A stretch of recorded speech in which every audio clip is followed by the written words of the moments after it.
उठी। अरे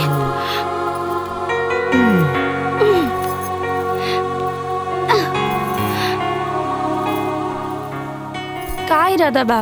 काम पर नहीं के जाए के? जाए के तो हो, लेकिन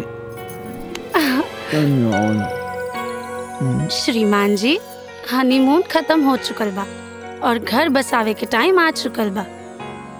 तो ये सब छोड़ी और अच्छा बच्चा की तरह काम पर लग जाए। और सुनी, आज हम माई के ले आवे के एयरपोर्ट जाता नहीं। याद बना कि वो कुछ दिन खातिर घरे आवता नहीं। हमके तो याद बा, तू मत बुला जिया। और सुनी, अगला साल तक हमके एगो बच्चा भी चाहिए। अगला साल तक बच्चा चाहिए तो अभी से तैयारी करे के पड़ी ना।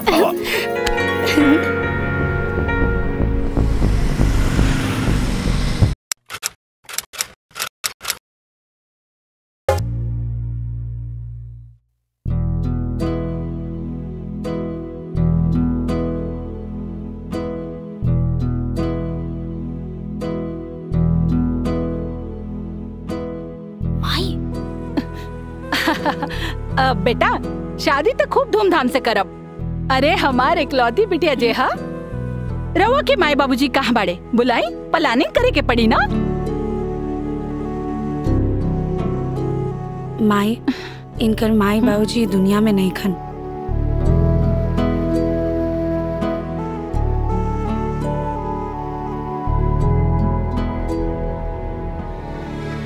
बेटा, बाप के तब पता नहीं खे, बाकी आज से हम तो हर माई। का कोने जमाने में जिया तारे लोगन? अरे गईलू जमाना जब घरे के बड़ बुजुर्ग आके शादी ब्याह तय करत रहे। मॉडर्न बना हमरा जैसन।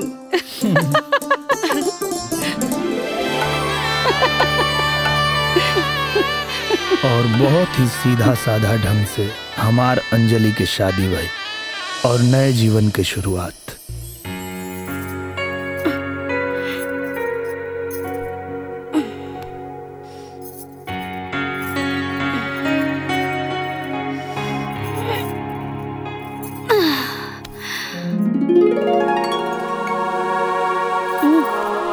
उठी।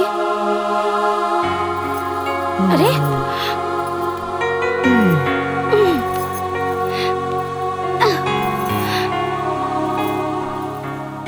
का इरादा बा? काम पर नहीं के जाए के?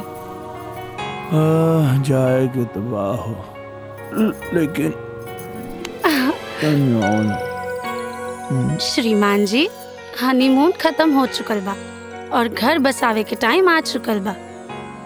तो ये सब छोड़ी और अच्छा बच्चा की तरह काम पर लग जाए। और सुनी, आज हम माई के ले आवे के एयरपोर्ट जाता नहीं। याद बना कि वो कुछ दिन खातिर घरे आवता नहीं। हमके तो याद बा, तू मत बुला जिया। और सुनी, अगला साल तक हमके एगो बच्चा भी चाहिए। अगला साल तक बच्चा चाहिए तो अभी से तैयारी करे के पड़ी ना।